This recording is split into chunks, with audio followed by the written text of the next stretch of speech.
I'm really hesitant to listen to any of these thoughts coming out of Silicon Valley. No offense to any of these people, but where they're saying, yeah, the future is going to be bright because we're not going to have to work.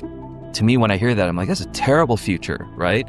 Tell me about a future in which I can be more fulfilled through the things that I find meaning in, right? And that technology can help me accomplish those things better. That's a future that I want to live in, not a future where I don't have to work. Because to be honest, I actually enjoy work. I don't enjoy working 24/7, but I enjoy work.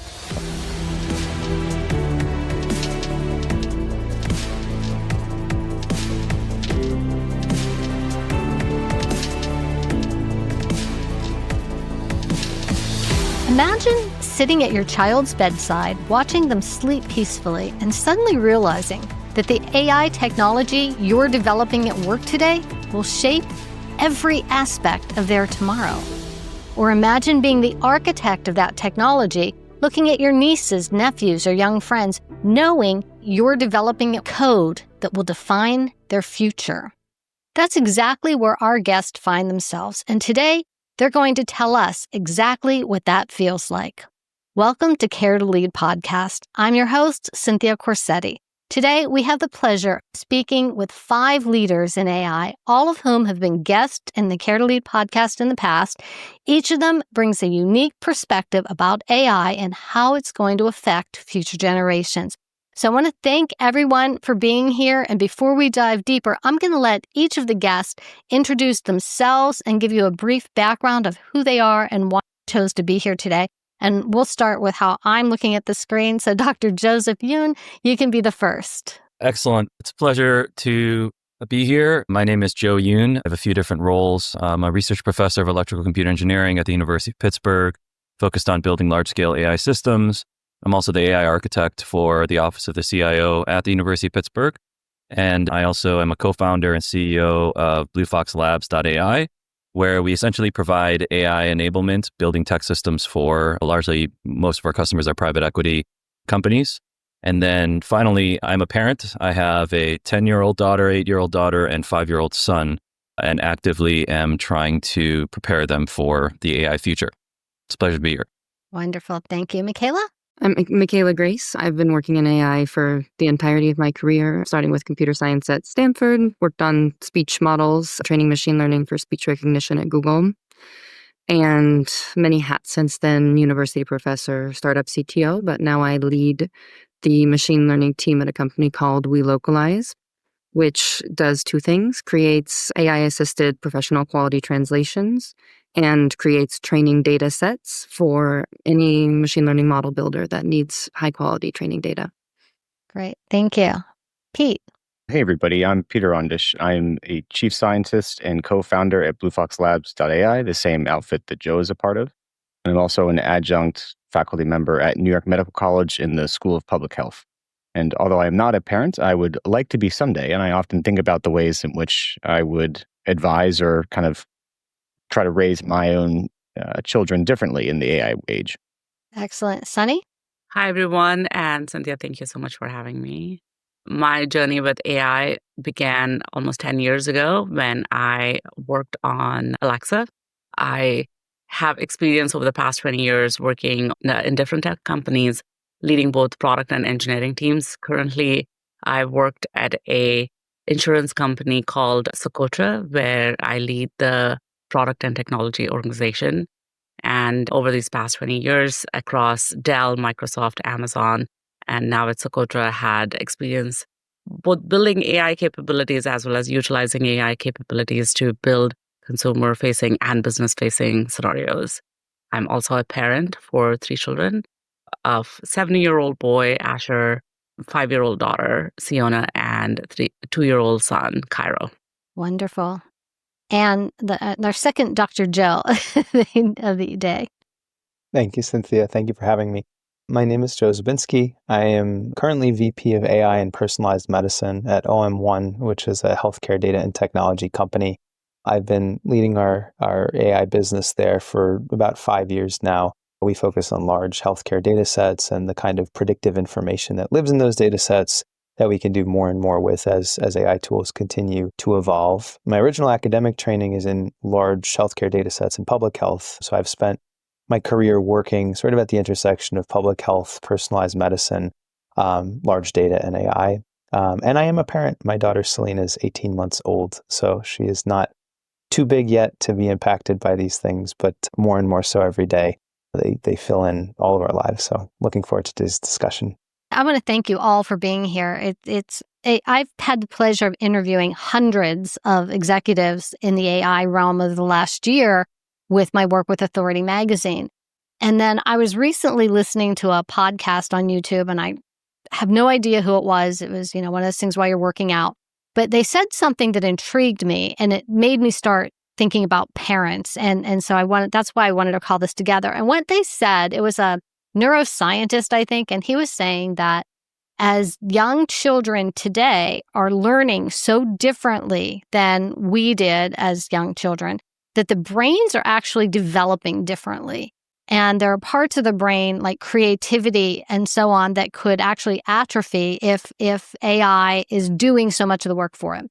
And I don't know if that's true. I don't even know whose podcast it was. So I want to start with a question to all of you that kind of speaks to your experience. At what moment in your work with AI has made you stop and think about its impact on the next generation?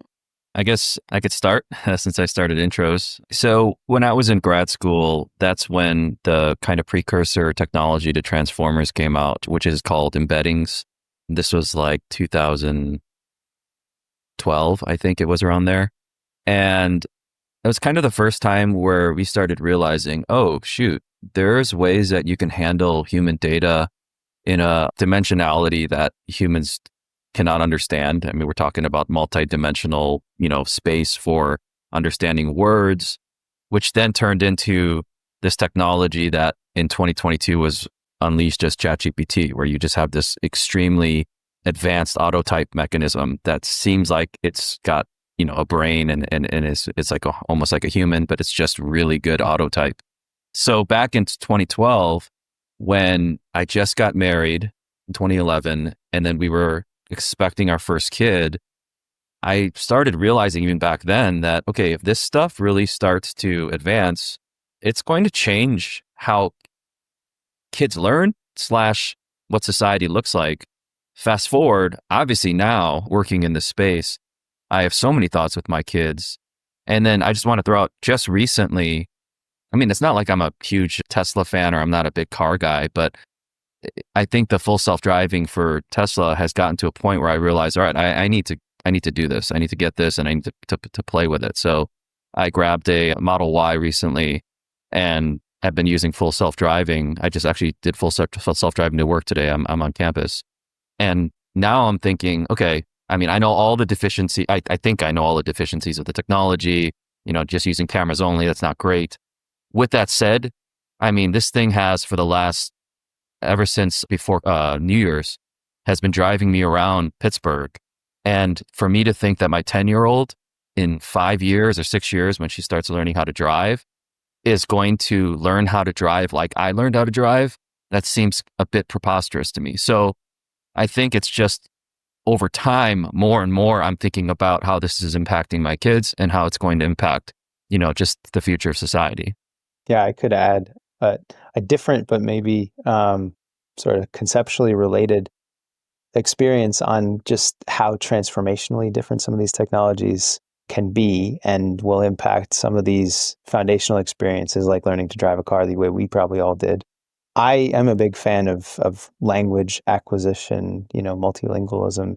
My wife's native language is not English. And so it is important to us to raise our daughter in a multilingual environment. But as I, even at work and in my personal life, use some of the translation tools that are available, I think they've undergone sort of that similar trajectory of paradigm shifting development, Joe, you were just describing, where, 10 years ago, we couldn't do anything like what we could do now with respect to the accessibility of these tools. And I don't, have any professional experience with these things, but I just am amazed by these video apps that will just make it look like you're speaking a totally different language and it sounds fairly fluent and so on.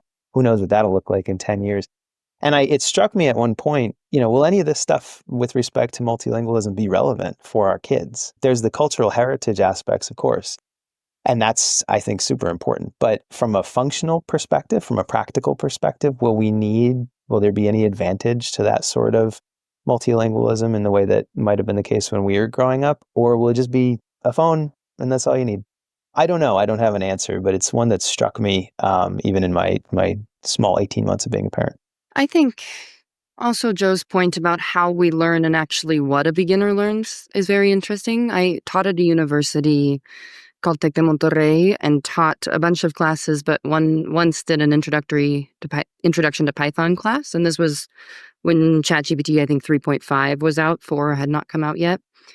And I very quickly realized that the kinds of curriculums that I was used to, where it was, okay, trial and error for a for loop, write a very simple program. None of that is a relevant assignment because you can ask ChatGPT to do it and it will do it perfectly every time, right? So the way that you teach someone to understand specific concepts and to think critically and to interact with, I think it's very similar for written word and for code.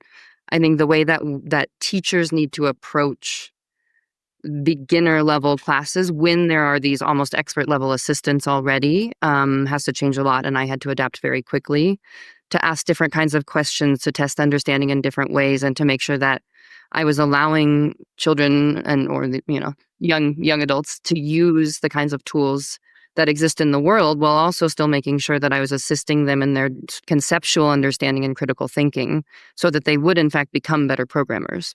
Super interesting. Which makes me wonder too about how do we continue to teach critical thinking to our children and students and as parents? I think the game changer that has been with the introduction of these AI assistants, AI tools, is the access to the amount of information that children now have, right? And the pattern with which they start learning is just by asking a lot of questions to whoever's around them. And I can only imagine before, smartphones, before Google, when a child went and asked a parent, hey, why is the sky blue? The parent either knew the answer or they said, I don't know, right? And now, at least in my household, when my children have a question, they automatically look to Alexa and say, Alexa, how do I build something in Minecraft, right? And they immediately have access to all of this information. So being surrounded by such easy access to this human wisdom, entirety of human wisdom, I think that would have sounded like sci-fi, a few decades ago. And that's the reality that we are in today. So I think my opinion is that our children and the future generations are going to just be exposed to breadth of information from much earlier than we all were. And as a result of that, I think from the knowledge base that they start to build out is going to be, magnitudes of order bigger than what we grew up with, which is great. I think, Cynthia, your question was a critical thinking. And I think that is the one to really talk about is in all of our excitement about these AI tools, one thing we have to be careful about is that today, this might change in future, AI tools can be wrong. And we all grow up with this notion that computers are right all the time or they don't barely make mistakes. So how do we, one, protect our kids against the over-reliance, and two, also teach them that to some discernment to understand when to know that maybe the information that they're being provided is either wrong or flawed or biased, and they need to bring in their own judgment in terms of how to utilize that. Yeah. Pete, I'd love to hear your thoughts on that aspect, on critical thinking and how to make sure that we keep not just kids, but people using their critical thinking skills. Well, I think the way that we do it is by developing systems that make it easier for us to do those things. Or we develop systems that make it more required for us to develop those skills to begin with. Because I think there are a lot of people who are going to be in situations or grow up in environments where it's just not emphasized that much for one reason or another, be it because of the friends they have, the families that they're with, the education, that they're being put through. But certain education systems are going to do really, really well in terms of engaging in critical thinking. You can think about like liberal arts educations as being kind of one of the core examples of that. I think it's also going to require us to be very understanding of when we need to learn something and when it's actually better to think about the relationships underlying that information. So if information is freely available to everybody, then its value kind of diminishes, right? Like you can bring certain value to a market with labor, with knowledge, with time that you provide. But if all those things just kind of become free and accessible, then it's not that everyone has value. It's that, well, these things just become relatively less valuable. But I think something that will become increasingly valuable with knowledge being freely available is human relationships, for which there is still no real substitute and for which people are still going to need to kind of navigate their real and social worlds. So I don't know. I think if I had a kid, to answer your earlier question, I would encourage them to use the tools. I would encourage them to think critically, and I would encourage them to actually probably invest more in their relationships and how they connect and understand people around them. Yeah, if I could throw in a thought there. So Pete, I don't think he really fully introduced his background. So his doctorate is in social psychology with a master's in stats. But him and I, we did academic research together. It's kind of how we met each other and then eventually did a company or formed a company together. But part of the research that we did was we were on a federally funded NSF grant for COVID misinformation and just generally trying to understand misinformation. He's got the psych background, I've got the CS background. And, one of the things that we decided early on, and this was kind of a multi-institutional team, a lot of different schools around the world where we were working together. We viewed our job not as trying to filter information, determine what is correct information, what is not correct information, both because there's so many problems with that. But one of the biggest problems, it's just like impossible to do that technically, because you'd have to have some, ground truth, and that's hard to get to, especially during that time. So all that to say, Pete kind of came up with this idea, or maybe you and somebody else did, about creating this tool, which I think we called it People Scope or something like that. And the whole idea was, let's give people tools so that they can get a broader view of everybody's views, right? So that you don't get caught into these silos where you're just getting information that's very, very narrow, or with the mediums that you look at and the people that you talk to, but rather in some kind of aggregate format, you can see, okay, here's like the bigger picture of what people think about with regards to this topic. And it's not telling you what's right or what's wrong. It's trying to broaden your view of reality, right? And so that would be an example, I think, of a tool that Pete's talking about, is that if these kind of tools would be available, then it allows for people to have much more agency and much more capability to make, reasoned decisions that they feel comfortable with, rather than trying to change the environment itself, which is essentially impossible at this point, especially digitally, right? So I just wanted to throw that in there, that I think what, Pete, you're getting at, People Scope is kind of an example. And we never finished that project. That was just totally it's very hard to create and nobody's funding it. It's in academia, that's a death wish. So anyways. So I think tools like that, if I'm understanding you correctly, could be valuable with younger children. And kids are being raised in the social media world right now that we didn't have. Well, I don't know. I'm a lot older than you. I didn't have. Most of you didn't have social media the way it is right now. And so how do we teach even the youngest ones to discern reality? You start to look at how you should be, and everything has a filter. And I even find myself on Zoom all the time, because I do Zoom calls, and I use the filters because I use the filters, and I start to believe my own bullshit. I'll watch myself on Zoom all day and I look pretty good, and then I look in the mirror and I'm like, holy crap, that's not real. Which one's real? I want to go with the Zoom. When I think about that from young children and their perspective of body image and self-image and all of these things, how much is AI impacting all of that? And what can we do to protect them, to teach them as parents, as teachers? What are your thoughts? I feel like the insidious part of it is actually like these enhancements, right? It's not that we all go on, Zoom and we look like a totally different person that looks perfect in some way. It's all the little details. I mean, I don't have my nice filters on this recording platform and my hair is like fuzzier than it usually is and it's bothering me. It's kind of a reality check. But I think to your question about how kids' perception of reality is shaped growing up, it's a tricky thing because certainly with physical appearance, these tools are super commonplace. Obviously, they're used throughout social media, but I wonder as well, there's so many assistance tools for how we write and how we communicate that is our language as we express it kind of similarly amplified just a little bit. I think the one advantage that we probably have today is that we're aware of this problem in a way that perhaps, our parents weren't. I mean, I'm in my mid 30s, 20 years ago, I think technologies were obviously much less developed, but my parents didn't have any sense of the difference between sort of like what was going on online and the real world, right? In the way that we're at least now aware that these differences exist, even if we don't know what they are, we know enough to say there is some kind of disjunct between what you live through technology and what you live without technology. And maybe we can just be as aware as possible of it, make kids as aware as they can be of it. And the best we can do is to kind of have that awareness. I'm not sure we could go beyond that.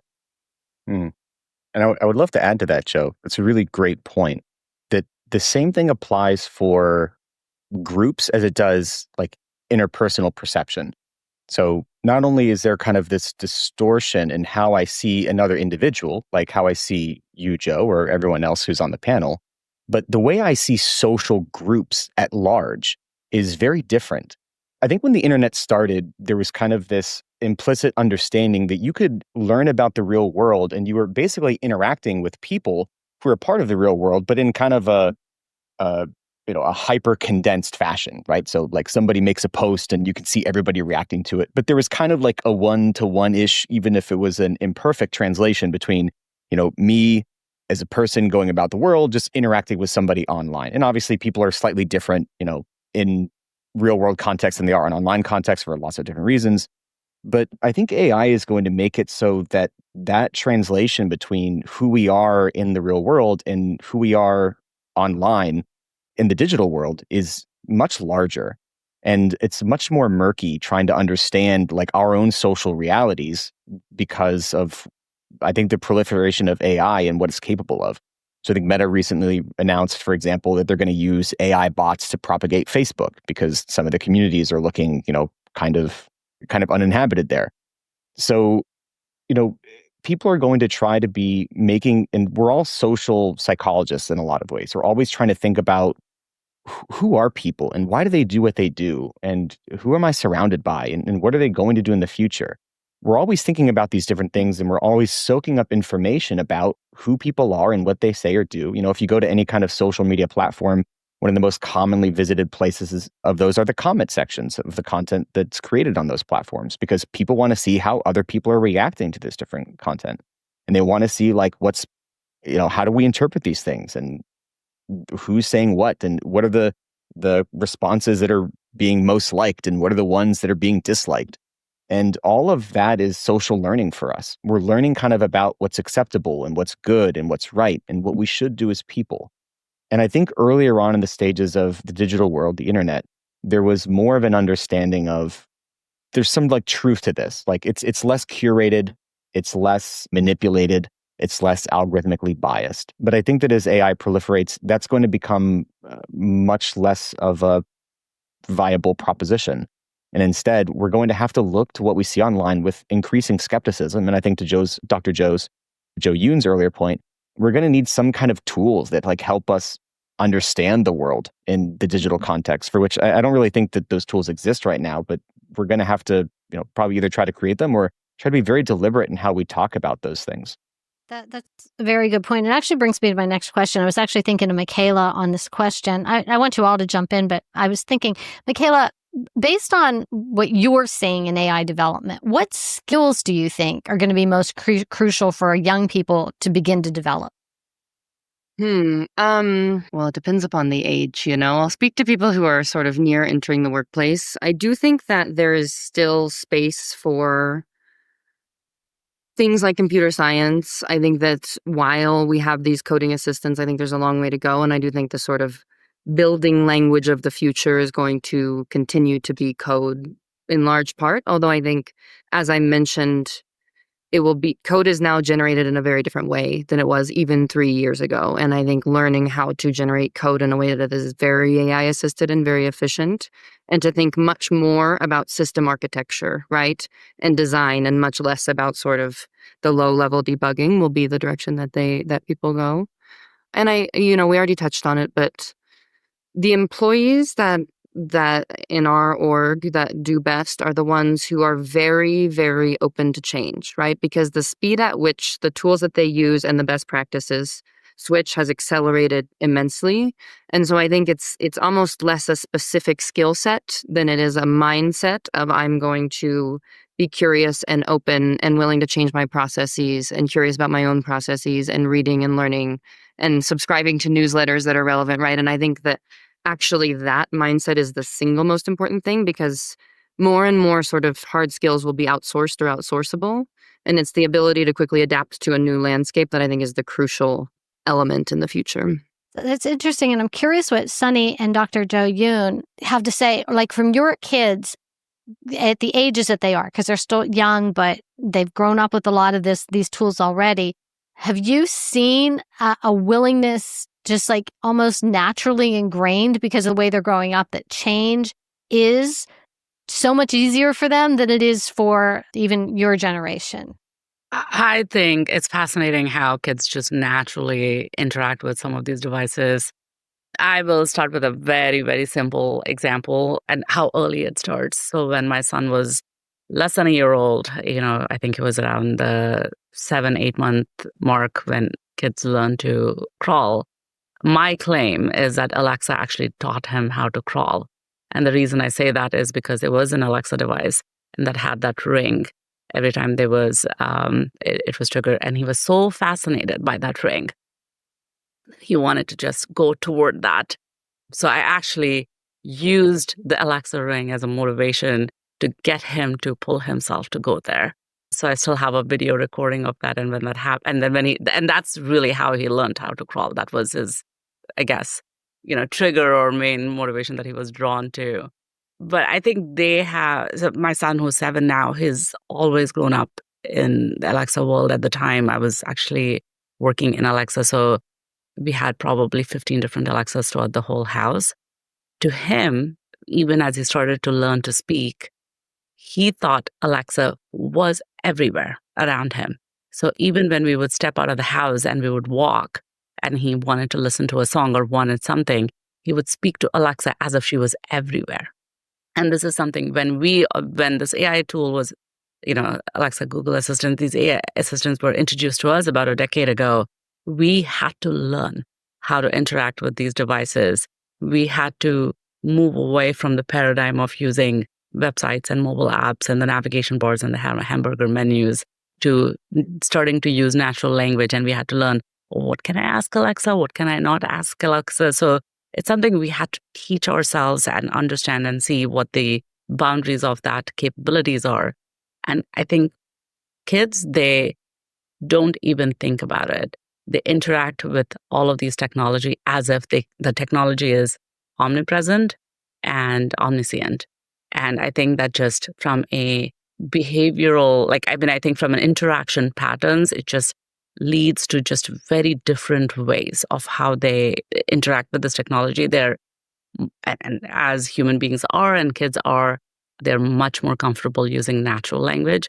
And as a result, I think the technologist in me is very excited because I think as a result of all of that, they get a lot more out of these technologies. And the possibilities are very exciting there.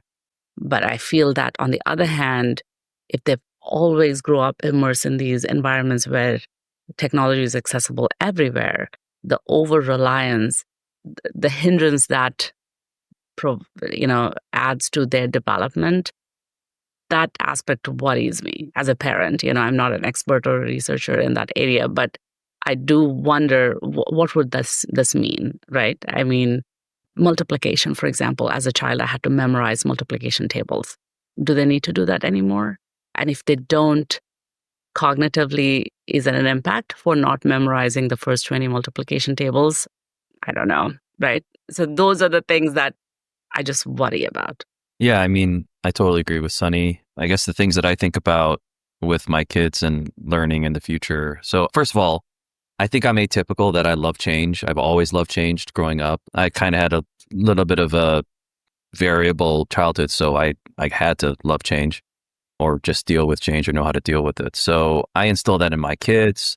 Even my 5-year-old can say, the internet is a attention-based economy that is driven largely by digital marketing, which distorts the reality of all things. And then they just deal with it. And it's constantly changing.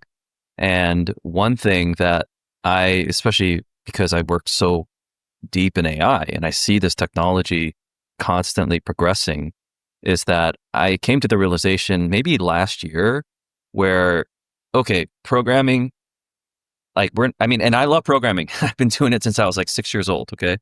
I don't know how much longer we're going to be doing this, right? At least not how we do it today, right?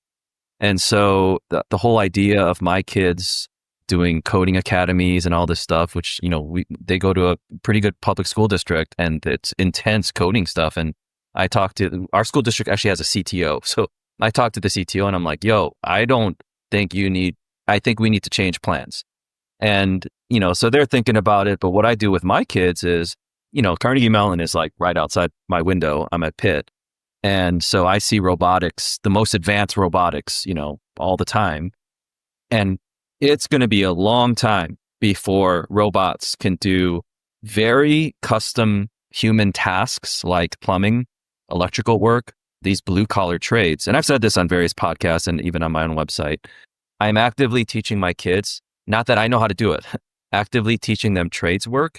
And how my wife and I have done it is that we've started a rental property company in Pittsburgh, and we buy old houses and we fix them up together as a family so that even I'm learning how to do handiwork. I know how to now break down walls and these kind of things. And my 5-year-old is even learning how to do these things. And what's really funny is that when I first started doing this, a lot of my friends were saying, this is crazy. You're like preparing for Terminator 2. And I said very distinctly, I'm not preparing for Terminator 2. I'm preparing for the changing of the employment landscape, right? I'm not talking anything about Terminator 2. I'm talking about jobs. Well, I was recently over the break at a conference. There was a bunch of AI people there. And I mentioned this story really quickly. And one of these guys, he lives out in London, is very, very deep in the forefront of AI right now. He said, that's one of the most intelligent things I've heard with regards to preparing kids. And he actually recently bought a contracting company as a personal investment. Now you got to have a certain level of assets to do this. But the reason why he did that was because he realized as he's working deep in AI right now, that like investment opportunity and what makes sense for the future is changing. And so his decision was, I'm going to buy a general contracting company because I think that's going to be much more resilient in the future with regards to an investment versus some of these investments that are more digitally focused. And so all that to say, I'm not saying I know anything about the future, but I definitely love my kids and I'm trying to do my best to prepare them.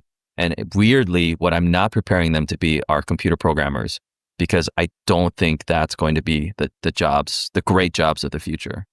That's really interesting. And I'm a programmer. So I'm just saying this. I'm like not hating on programmers. I am a programmer. Right. Well, does anyone else have thoughts they want to add to that? That's an interesting thought process. I think it tracks. I agree with that, right? I mean, the ironic thing is that we thought technology was going to help us take care of all the grunt work so that we can then do all the fun stuff. Isn't it funny that actually it's turning out the other way around, is that with where AI is now or where it is heading, that the more intellectual stuff is getting taken care of, right? AI can write songs and all the creative stuff, and the AI can paint pictures, very intricate. And now we're thinking, where AI cannot take over is construction. So let me go build stuff and plumbing. And I, by the way, think just building with kids is such an, I think, amazing core experience to provide them as they're growing up. So, Dr. Joe, I think kudos to you for that. I mean, that's definitely giving me some ideas. But I just think it's just ironic that, you know, what aspects of our skill set AI is taking over first. Just go back to the point that Pete had made previously, though, when we think about how we engage with the reality warping effects of some of these technologies, that need for critical thinking, as you had mentioned, Pete, is critical. And the kinds of education that most encourage that are some of those you mentioned, liberal arts education, that have kind of been battered and beaten up by the onslaught of everybody needs to be a programmer, everybody needs to study accounting, whatever. It would be quite the future if everybody, goes and gets a degree in philosophy and then is a plumber. But who knows? Maybe that's where we're going. I don't know. I will say, as Dr. Joe, you were making your comment, I was thinking wow, how would this work in my family? If we're very healthcare oriented family, my wife's a doctor, a lot of our relatives are in the physical version of healthcare. Me, I just sit here and look at data sets, so I'm going to be out of a job. Me too. Yeah, no, we'll be unemployed together, but yes. Our kids can at least be, building houses and working in the hospital and so on, doing things that we're incapable of doing, but at least they'll have a job. So I wonder do any of you guys think about the exact same thing that Dr. Joe was just talking about in the context of hobbies? So for example, I don't have kids of my own, so I'm actually really curious to hear from all of you guys. But for example, as a hobby, when I was in graduate school, I was really into creative writing. And I would take classes in creative writing, and I've submitted a couple things for publication. Nothing yet, but I've written a bunch of short stories. And, they always ask when you submit a short story to the publisher, they ask for a paragraph bio, just kind of, make sure this is nothing under review by, other places, or if it is, you state kind of who you are, what you do, paragraph. And I'm looking at this and I'm thinking, I don't want to write that I work at an AI company, because I think the editors are going to read my story and say, how do we trust that you wrote this? And it's there's never an assumption before that somebody didn't write. I mean, maybe you would ghostwrite it with somebody else, but making music, writing, so many different hobbies that before were distinctly human things that connected people, that inspired awe in the people who consume that art. Suddenly, right now AI isn't quite there, but the lines will eventually blur between really, really high quality art. Was this made by a person or was it not? And obviously there will be some creation in those things. But I really wonder, how do we advise our kids to take up hobbies that are fulfilling for them, that don't run the risk of being crushed by a change that makes them kind of obsolete or questionable to other people? So live performances, for example, maybe something that could resist that. I have no idea, but it's something I think about all the time. I'm curious for you folks who have kids, kind of what your thoughts on that are. I want to jump in even with as just a person who's just taking up a new hobby. I'm taking a master class right now on iPhone photography. And I'm learning a gazillion things to do with an iPhone and how to take really good pictures. And AI is definitely a part of it because there's a lot of filters and so on that it uses. But it is a hobby that is creative that I've never done before, and I'm really enjoying. I'm getting ready for my trip to Hawaii, trying to take good landscape pictures and so on. But it's an interesting topic that you bring up because even our hobbies are changing. I was never really that into photography, but I have this phone with me all the time, and I said I may as well make the most of it. And I've learned so much in this master course. So there is still a people part there, but I can see what you're saying. Any other thoughts on that? I'm really actually thinking about the whole building, physically building something. My kids are at the age where I feel that I have a huge influence on what they're exposed to and hence, what they will pick up as hobbies, right? And one of the struggles as a parent is I need to build that discipline myself, not to just look to screens as babysitters when I'm busy with something, because obviously the more I'm giving access, screens are just so addictive. The more exposure that they have to the devices, I think their hobbies then tend to be, games or like something like even painting, for example, painting on an iPad as opposed to actually on a paper. So I, at this point, think the thought process and the discipline that I need to build is actually not within my children. It's actually within myself.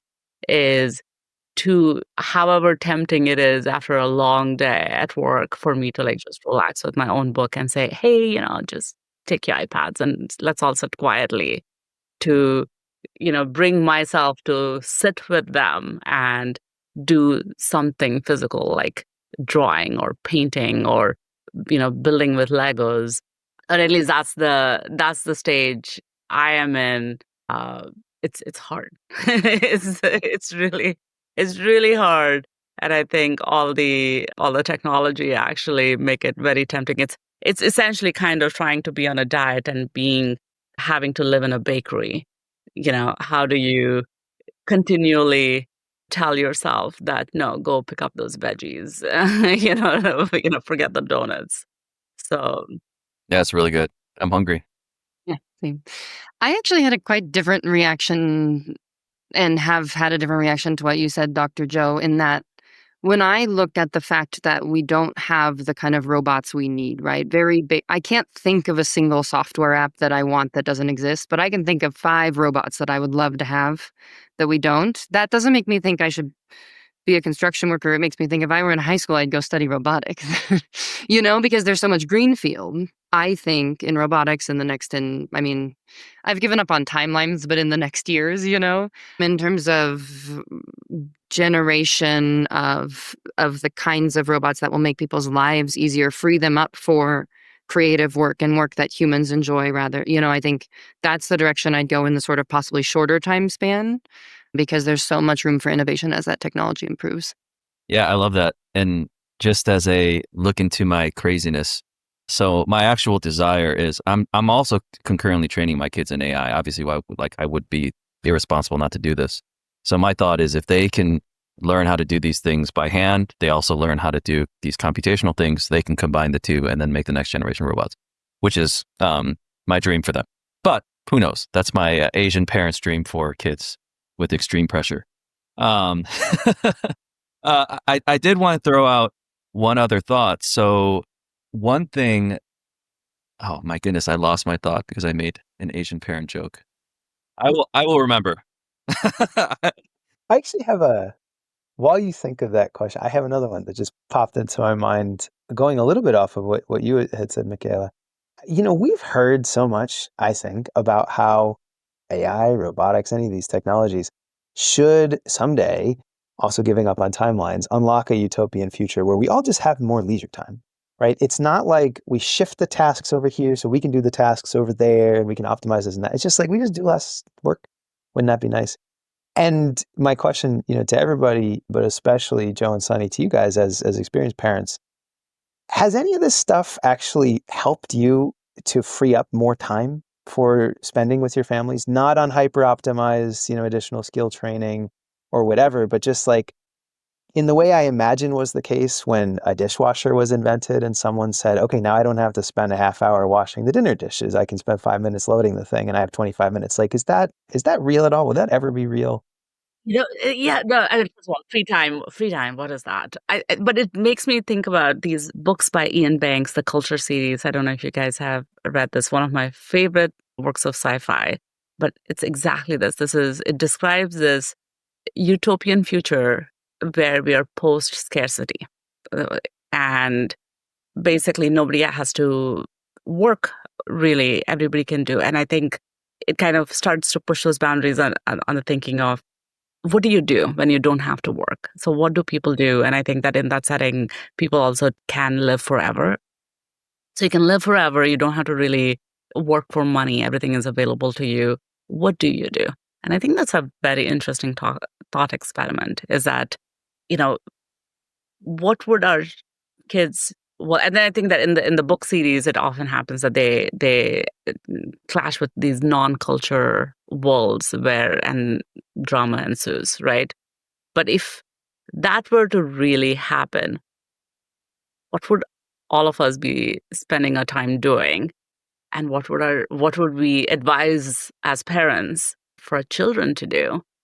And I think this is where some of the this is where I think I keep getting drawn to what, Dr. Joe, what you're saying is that I think as human beings we're just builders, right? That's part of our DNA, or at least that's what I like to believe, is that I think that doing something with our hands, building, I don't think that'll ever will ever write it out of our DNA. Like that, I think will always speak to us, like creating art. I think now whether digitally or on paper, like who knows, but I think that's something that this notion of creating things, I think we're just so hardwired to do that.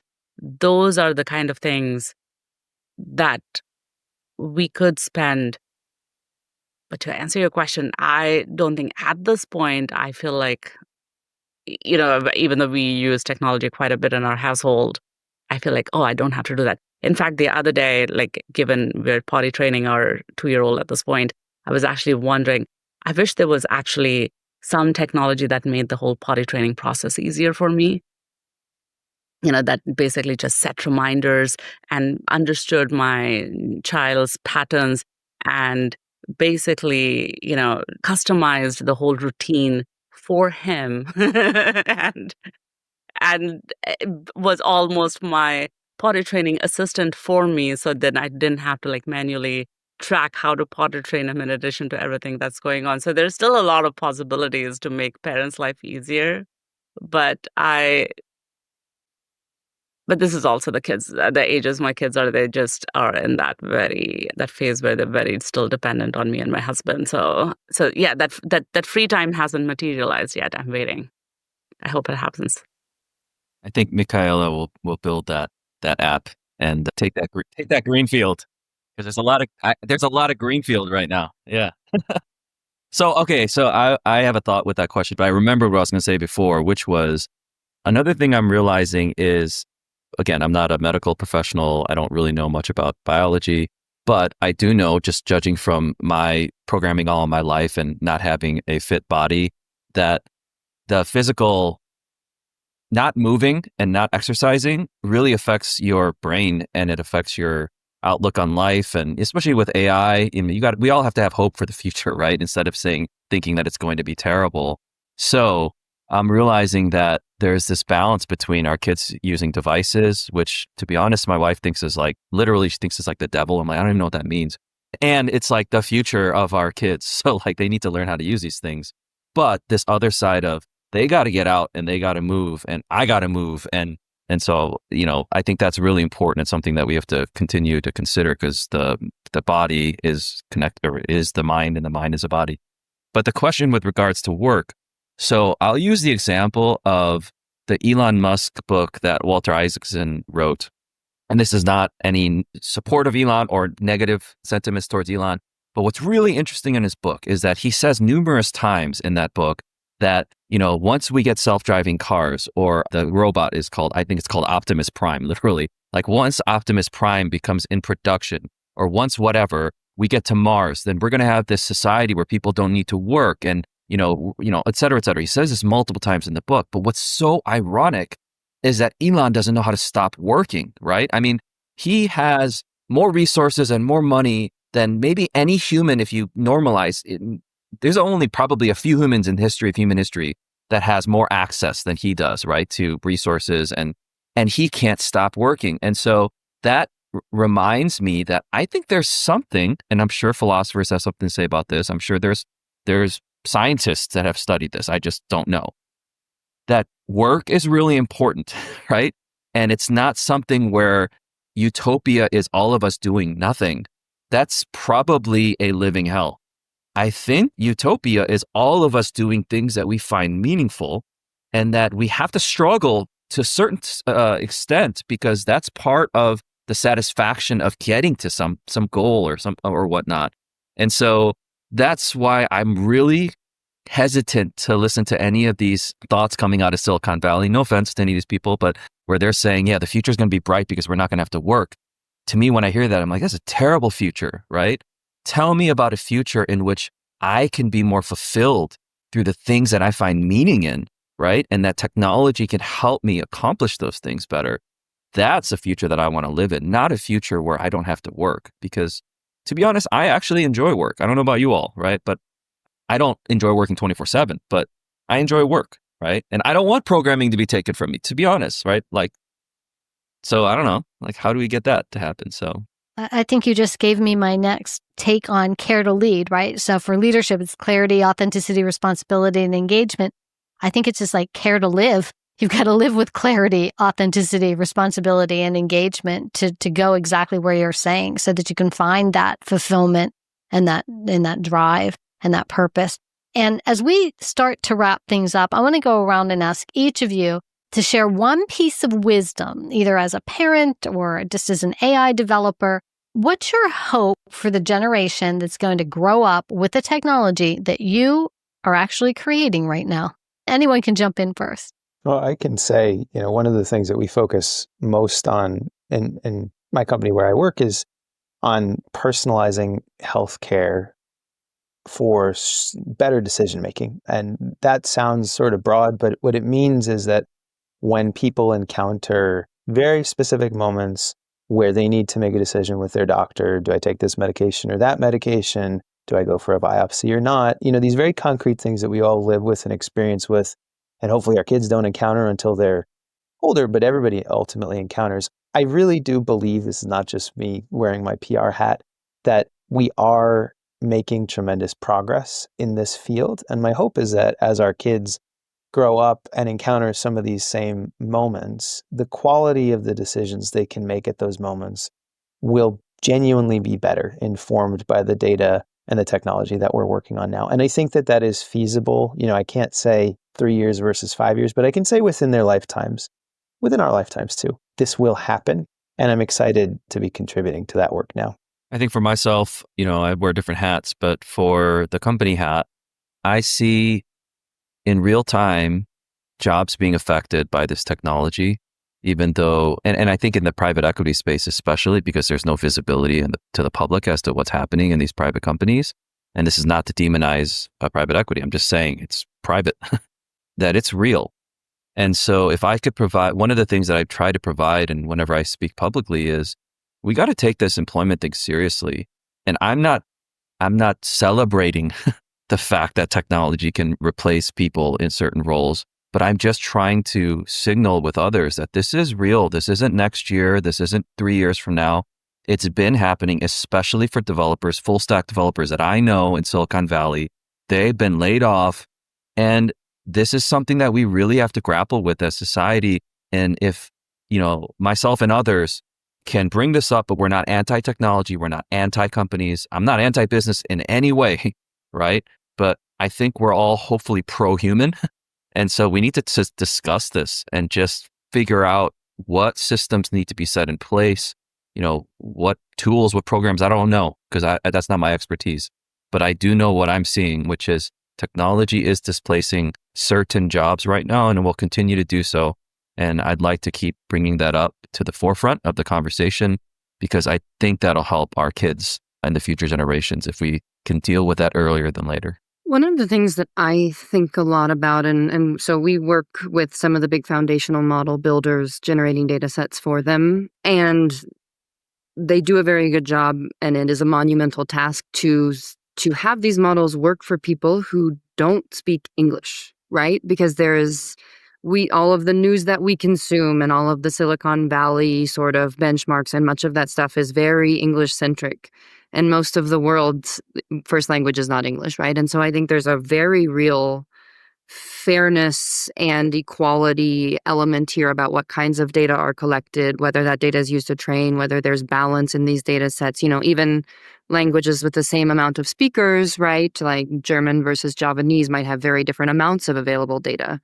And so I think my hope is that there's a continued focus and visibility and care, because I think it is a fundamental equality issue in terms of whether or not you can use AI and learn from AI, that we continue as a development community in the world to think about cultural nuance and linguistic sort of fairness and protection as we develop these AIs, these models. I think in a lot of ways, AI technologies aren't that different from a lot of the digital technologies that we've been seeing over the last 10, 15 years in terms of how they've been shaping the way that we interact with each other and what our social and real worlds look like.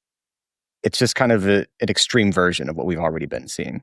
And some of the trends are kind of disconcerting. Loneliness is on the rise. Fertility is going down. I mean, society is changing in lots of really interesting and strange ways. I'm particularly concerned with like the way that technology is a temptation for us in ways that it kind of leads us astray. And in a lot of ways, technology can offer like a really quick and simple solution.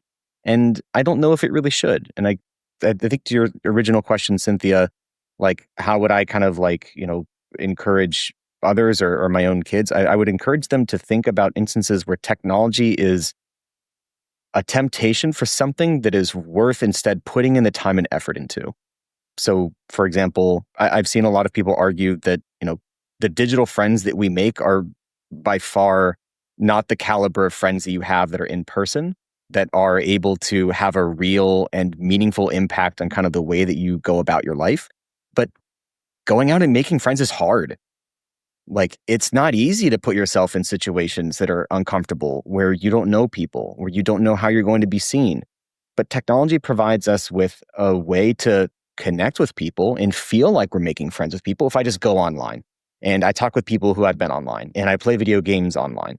Now, you can make an argument that these are still friends, and I'm not knocking anyone who's ever, made friends that way, or if you have friendships that are that way, that's great that you have friendships that are that.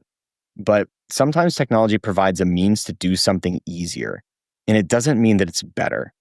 So I would encourage, like my own kids, and I would encourage others to think about like, where is there a time when technology is making something that much easier for me?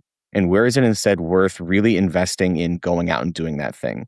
I see it in the context of dating as well. And I know a lot of us are happily partnered up, and that's awesome. For a lot of people who want to go dating, like, you can't meet people at work anymore because it's not like the thing that you can do. Like you get reported to HR for that. It's, for various good reasons, like, certain workplace protections have been put in place where like that's a more difficult thing. A lot of us are working remote now and we're working from home. So like the way in which we meet and interact with people is drastically changing. But it's, I think, worth going out and making an effort to like connect with people, to like meet people, to make new friends, to find hobbies that embed you in deep communities. And I think sometimes technology is a temptation away from those things. My thoughts on this, I think I waffle between optimism and worry. And, think there's a quote is that your job as a parent is to worry, right? So, I mean, I feel that this is where I look at a cool new innovation technology and I get very excited about it. Then I worry about, all the different bad ways that it can be used, right? The optimism part of me, I think, picking up, Mikaela, what you said, I do think technology can be a great equalizer, just like how education is a great equalizer. I think that equalizing effect cannot be emphasized enough, the positive impact that brings, right? And that makes me very excited about my children, but like children across the world. I grew up in India and never would have dreamed that I would get to work on in the companies that I've got a chance to work on, and all of that I attribute to education, really. And, and with these technologies, I think we can do that even more. So that is the part of me. And I do think that overall, across all aspects of our life, health, finance, and education are possibly the areas where AI can make the biggest positive impact. So that's the optimist in me. But as with any use cases, it can be used for evil, right? Not to be dramatic. So my advice to my children would be I would want them to develop that judgment and I think, Pete, this is what you were saying, is know when to use technology, when not to use technology, or when to trust technology, when not to trust technology. And this is getting harder, right? As now, if somebody in the past, we worried about them making friends online and with other people, and that posed a threat. Now they could probably be making friends with a bot, and they don't even know that they're not talking to a human being, right? What would the impact of that be, right? And we have some movies exploring this topic like Her or Ex Machina. I don't know. So I think that as parents, I think it's upon us to work on that AI literacy as we were teaching them about stranger danger in real life and about not disclosing information online. Now teaching them how to identify the differences. And this is where the companies building the technologies also have a part to play to disclose upfront when, all of us, especially children, are interacting with the technology, to disclose that it's AI, not an actual human, and know when to trust, when not to trust. On that note, as human beings, we make mistakes as well. So that concept is not new, but not to blindly trust technology. Very good. This has been, for me, a very enlightening and interesting conversation. I hope each of you found value in the conversation as well. And I can't thank you enough for being here today and sharing your insights with our listeners. This podcast will be posted on each of your Authority Magazine articles. With that, I want to just say that, as my listeners know regularly, when I end my podcast, I always ask my guest which of the 4 pillars resonates with them the most. And based on our conversation today, I just want to go for a quick lightning round: clarity, authenticity, responsibility, and engagement. In the context of today's conversation, which of the 4 pillars of Care to Lead most resonates with you today? And we'll start down here with Dr. Joe Zabinski. I have to say responsibility, because of the terrible and tremendous responsibility that parents have for making sure their kids grow up as best we can with this technology. Excellent. Okay. I second the Dr. Joe responsibility. I actually think clarity, because I think it's the rate of change that is so different from how the world was before. And so clarity of vision, understanding what's happening, clarity of what to focus on and what's important, I think is crucial. Agreed. Sonny? Yeah, I was saying that engagement also, which is, again, for me, that means paying attention to truly the authentic human engagement that our kids need to develop into well-adjusted adults. So that would be the one that resonated for me. Excellent. Again, thank you all for being here. And for our listeners, thank you for listening, and thank you for being here. Remember, leaders who care to lead.